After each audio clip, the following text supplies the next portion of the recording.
Hello students, आप लोगों को फिर से स्वागत है लेमर्स एजुकेशन के एक न्यू से वीडियो में। तो जैसे कि आप लोग जानते ही हैं कि इसके जस्ट प्रीवियस वाले वीडियो में हम लोगों ने क्लास 9 के एक न्यू चैप्टर यानी कि कोऑर्डिनेट ज्योमेट्री को हमने स्टार्ट किया था, जिसमें कि मैंने कोऑर्डिनेट ज्योमेट्री में किस किस चीजों की जरूरत पड़ेगी वो सारी चीजों के बारे में मैंने अच्छे से एग्जाम्पल लेके मैंने समझा दिया है।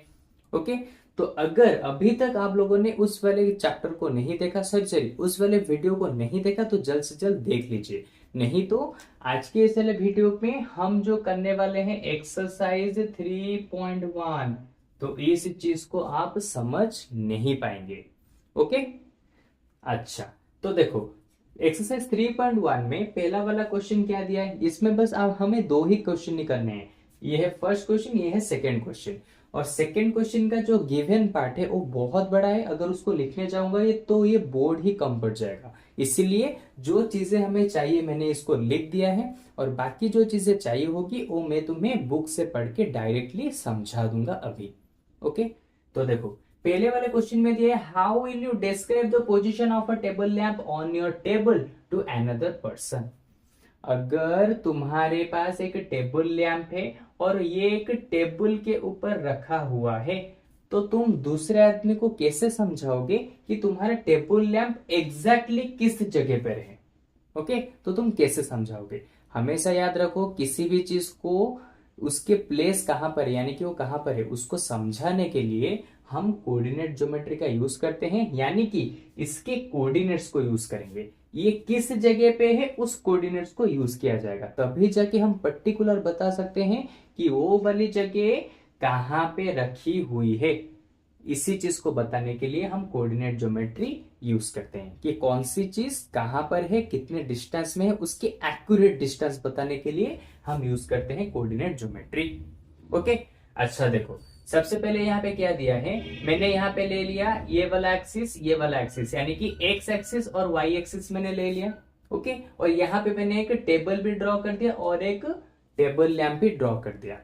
तो सबसे पहले मैं लेट करता हूं कि ये वाला टेबल लैंप इस वाले छोटे से कॉर्नर से 9 सेंटीमीटर की दूरी पर है।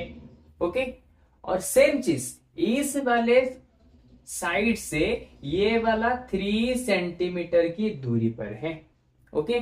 तो एक साइड से है 9 सेंटीमीटर की दूरी पे और दूसरे साइड से है 3 सेंटीमीटर की दूरी पर है। ओके।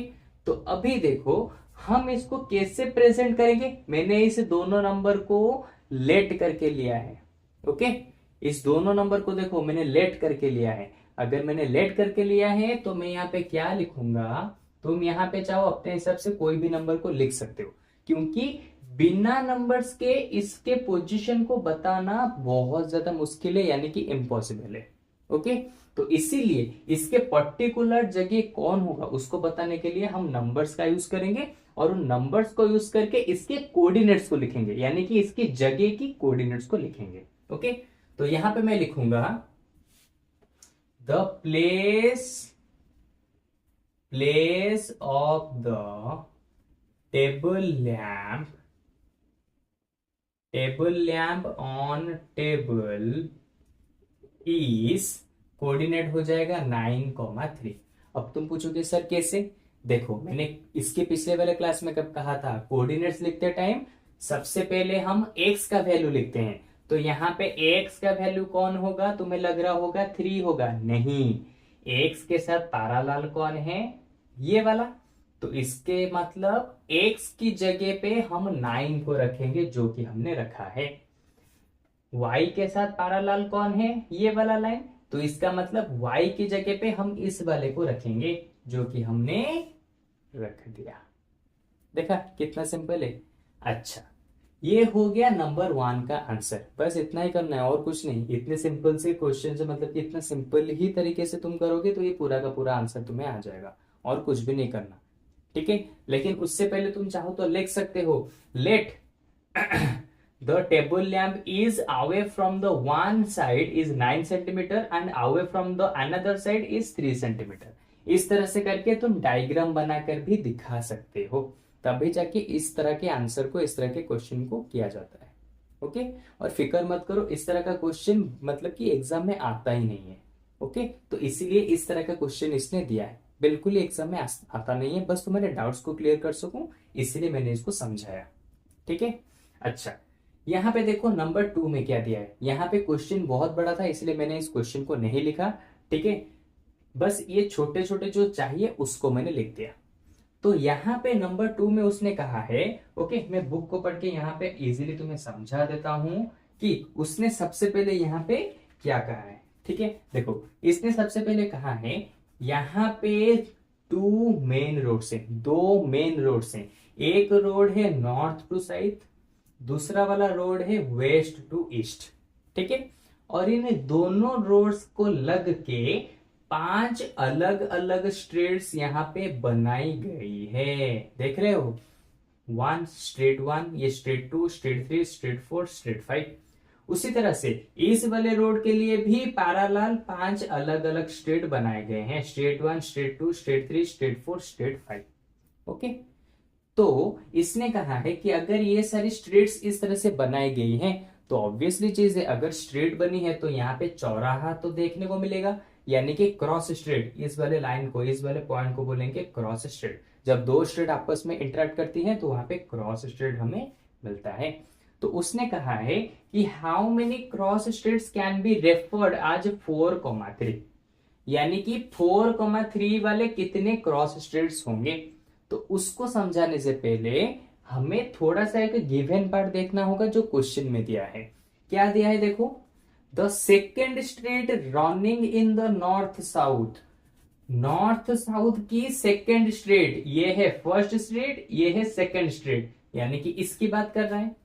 उसके बाद उसने कहा है, देखो सेकेंड वाले पैराग्राफ में लास्ट में देखो उसने कहा है, if the second street running in the north south direction and fifth in the east west direction, fifth in the east west direction, east west direction का फिफ्थ कौन है, ये वाला है फिफ्थ। ओके, तो ये हो गया नॉर्थ साउथ का सेकेंड स्ट्रीट, ये हो गया ईस्ट वेस्ट का क्या, फिफ्थ नंबर वाला स्ट्रीट।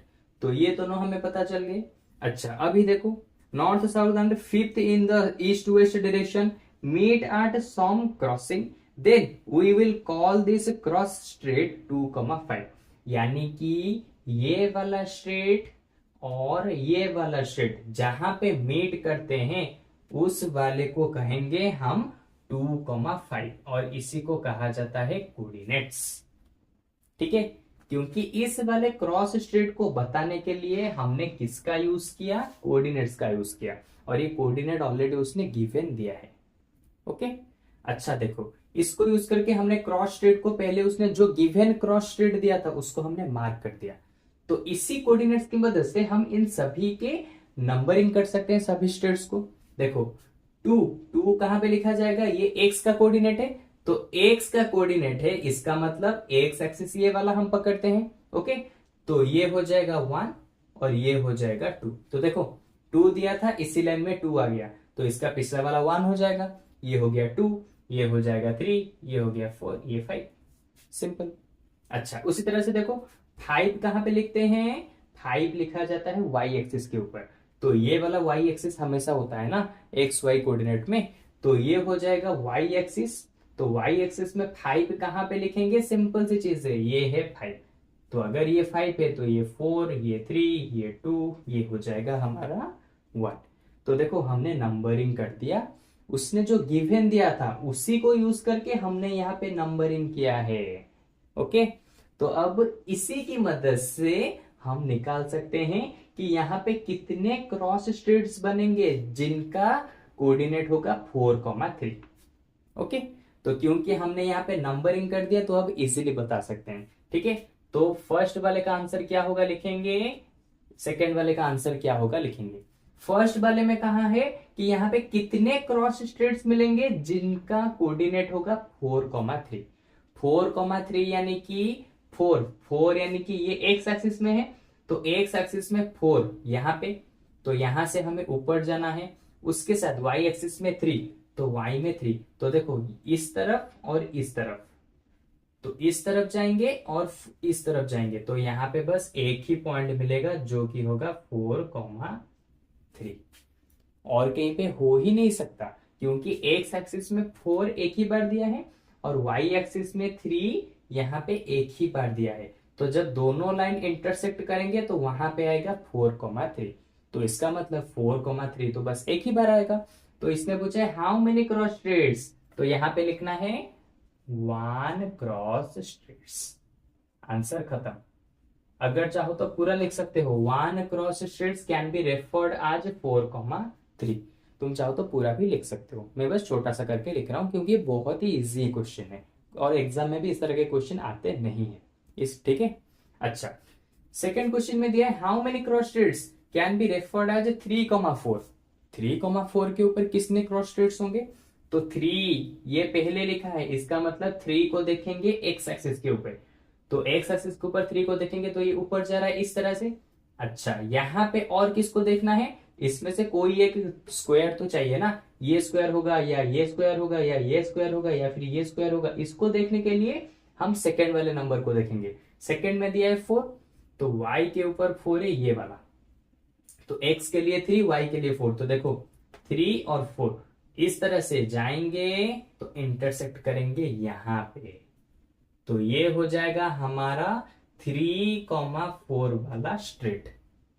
और कहीं पे 3,4 हो सकता है, नहीं हो सकता, क्योंकि x में सिर्फ एक ही बार 3 आएगा और y में भी सिर्फ एक ही बार 4 आएगा। तो 3,4 वाला कोऑर्डिनेट से रिलेटेड कोई एक ही क्रॉस स्ट्रेट हो सकता है, दो दो नहीं हो सकते। तो यहां पर भी हमारा आंसर आएगा 1 क्रॉस स्ट्रेट्स। ओके, चाहो तो पूरा लिख सकते हो, 1 cross straights can be referred as 3,4। ठीक है, तो इस तरह से तुम अपने क्वेश्चन के आंसर को सॉल्व कर सकते हो। ठीक है, या तो सिर्फ इतना लिखो या फिर पूरे फॉर्म में तुम लिख सकते हो अपने आंसर को।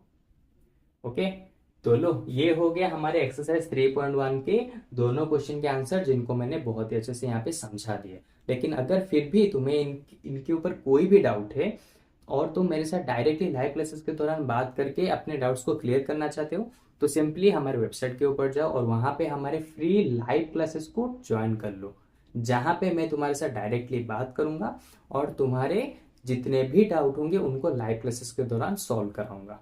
ठीक है, तो चलो आज के वीडियो में बस इतना ही। अब हम लोग मिलेंगे इसके एक नेक्स्ट न्यू से वीडियो में। Okay, bye bye.